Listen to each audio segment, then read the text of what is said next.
Makan Bergizi Gratis adalah program mercusuar nasional menuju cita-cita bangsa menjadi Indonesia maju guna menyambut bonus demografis generasi emas 2045 dengan membangun ketahanan pangan nasional dan mewujudkan anak Indonesia bebas stunting. Di tahun pertama, anggaran yang disiapkan untuk program sebesar 71 triliun rupiah dengan target penerima manfaat lebih dari 15 juta orang. Program ini mulai dijalankan per 2 Januari 2025. Artinya, kita hanya berjarak 3 bulan saja dari target launching. Tetapi, terdapat beberapa tantangan yang harus dijawab sebelum program ini berjalan.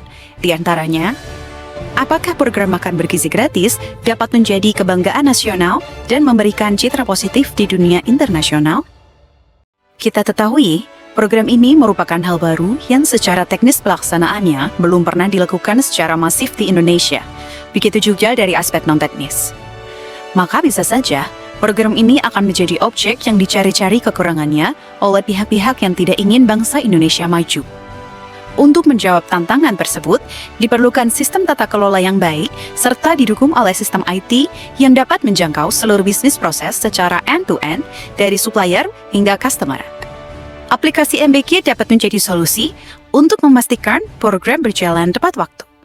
Secara prinsip, aplikasi MBG akan menyelaraskan bisnis offline dengan sistem IT online yang terintegrasi, di mana proses verifikasi, otorisasi, monitoring, dan evaluasi oleh Badan Gizi Nasional tidak dilakukan secara manual, namun menggunakan sistem digital. Aplikasi MBG juga telah membangun building block IT system dengan mencakup area customer experience, operation ERP, hingga business model yang semuanya akan dilengkapi fitur untuk mendukung business process. Sebagai contoh, untuk kategori customer experience, aplikasi MBG menghadirkan super apps yang menyediakan beberapa layanan unggulan, di antaranya fitur supplier penyedia bahan, vendor penyiapan bahan makanan, hingga customer penerima manfaat program. Tidak hanya itu, aplikasi MBG juga telah memetakan dan mendesain teknis pelaksanaan pada 100 hari pertama program dijalankan. Dengan daerah percontohan dan prioritas adalah 5 wilayah dengan angka kejadian stunting tertinggi di Indonesia, yaitu Jawa Barat, Jawa Tengah, Jawa Timur, Sumatera Utara, dan Banten. Bagaimana memastikan tidak ada kebocoran anggaran dari penetapan hingga realisasi di lapangan? Belum saja program berjalan, sejumlah pihak telah berargumen beragam. Ada yang menyampaikan budget permakanan dikurangi menjadi Rp7.500, ada yang mempertanyakan transparansi anggaran, hingga potensi bocornya anggaran. Program ini dibayang-bayangi tindak pidana korupsi yang berpotensi menggerogoti dari level pusat hingga stakeholders di daerah. Untuk itu, Badan Gizi Nasional harus dibangun dengan prinsip tata kelola clean and good governance. Namun, itu saja tidaklah cukup. Wajib hukumnya, pengelolaan anggaran dilakukan berbasis sistem IT dan digitalize, di mana penerapan sistem IT digital ini harus saling mengisi dan terintegrasi dengan bisnis proses. Tantangan ini dijawab aplikasi MBG. MBG hadir untuk menciptakan inklusi keuangan program. Pengelolaan keuangan dilakukan melalui konsep One Gate System, termasuk payment management yang bersifat cashless dengan melibatkan digital finance atau bank digital. Nantinya, jumlah pembayaran dari Badan Gizi Nasional ke vendor dan supplier sesuai dengan total pesanan dan belanja mereka. Hal tersebut dilakukan secara same day atau pada hari yang sama ketika vendor dan supplier mengirimkan produk setelah melengkapi dokumen tagihan. Sehingga tidak ada lagi sistem keuangan dan pembayaran konvensional. Semua dilakukan dalam satu sistem yang terkoneksi dan terintegrasi satu dengan yang lain. Bagaimana memastikan dampak yang terjadi pada peningkatan perekonomian, khususnya petani, nelayan, dan UMKM yang berimbas pada ketahanan pangan nasional melalui program Makan Bergizi Gratis? Secara teknis, program akan memberdayakan bahan pangan dari sumber lokal, suppliernya adalah petani, peternak, serta nelayan yang terdekat dari lokasi pelaksanaan program. Vendor penyedia jasa makanan dapat berupa UMKM, BUMD, ataupun elemen masyarakat yang bahan panganannya dibeli dari sumber lokal. Serta, dalam setiap menu makanan harus memenuhi preferensi budaya lokal sesuai dengan wilayah. Guna memastikan hal tersebut, Badan Gizi Nasional harus menerbitkan peraturan yang mendukung dan mendorong hadirnya ekosistem ekonomi baru dalam pemberdayaan masyarakat yang akan menjadi bagian dari rantai pasok dalam bisnis proses program.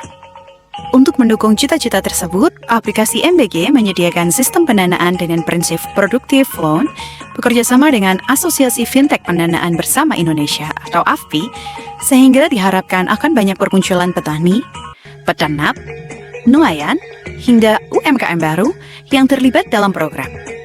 Yang muaranya adalah munculnya ekosistem ekonomi baru yang digerakkan oleh sumber daya lokal yang akan mendorong pertumbuhan ekonomi nasional dan terwujudnya ketahanan pangan.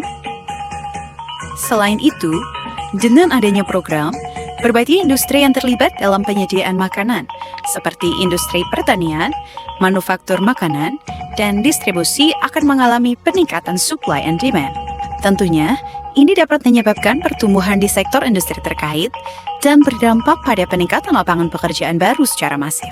Pada akhirnya, dengan berlangsungnya program, maka akan mampu mengatasi stunting, memakmurkan UMKM, dan menciptakan lapangan kerja baru dari industri yang akan berkembang.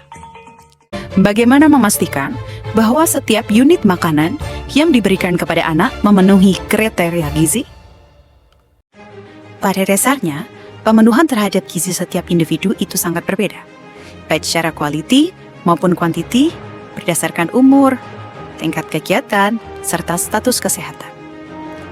Tantangan lainnya dari segi logistik dan penyaluran, membagikan makanan kepada puluhan juta anak Indonesia di berbagai daerah dengan aksesibilitas dan kondisi topografis berbeda bukanlah hal yang mudah. Hal tersebut merupakan kegiatan yang kompleks, termasuk untuk memastikan penyaluran tepat waktu, bermutu, serta dengan standar kebersihan dan keamanan pangan yang baik. Karena bisa saja, makanan yang dimakan tidak sesuai dengan waktu yang ditentukan, sehingga mengakibatkan komponen gizinya berkurang atau bahkan terjadi keracunan bagi siswa yang mengkonsumsi. Untuk menjawab hal tersebut, Badan Gizi Nasional harus menggunakan sistem IT yang aplikatif, di mana seluruh jobdesk dari ahli gizi dilakukan by system. Aplikasi MBG telah mengembangkan sistem IT yang diperlukan, sehingga seluruh tahapan implementasi kebijakan program menjadi lebih efektif dan efisien, terutama dari segi administratif, ketepatan waktu pelaksanaan, serta jumlah makanan. Namun, untuk menjamin dan memastikan pelaksanaan teknis program di lapangan, diperlukan multi-layer mitigation. Untuk itu, MBG mengembangkan bisnis model di mana Badan Gizi Nasional bekerja sama dengan menunjuk IC lapangan yang dibekali fitur khusus di aplikasi MBG. Di IC lapangan ini memiliki tanggung jawab untuk melakukan verifikasi fisik antara makanan yang dipesan dengan makanan yang diterima, serta memastikan waktu siswa mengkonsumsi makanan sesuai dengan jadwal yang telah ditetapkan, sehingga kekhawatiran yang telah disebutkan tidak terjadi. PIC lapangan ini dapat terdiri atas perorangan dari unsur sekolah, unsur elemen masyarakat, ataupun para relawan. Dalam upaya mensukseskan program makan bergizi gratis, MBG juga didukung oleh kekuatan massa yang sangat besar yang mencakup lebih dari 20 juta orang relawan Prabowo dan tersebar kurang lebih di 12 negara. Mereka adalah relawan yang tergabung dalam Barisan Relawan Nusantara Raya atau BRNR dan siap berjuang demi terwujud dan berjalannya program makan bergizi gratis. Siap! Barisan Relawan Nusantara Raya membangun Indonesia, mengindonesiakan Nusantara.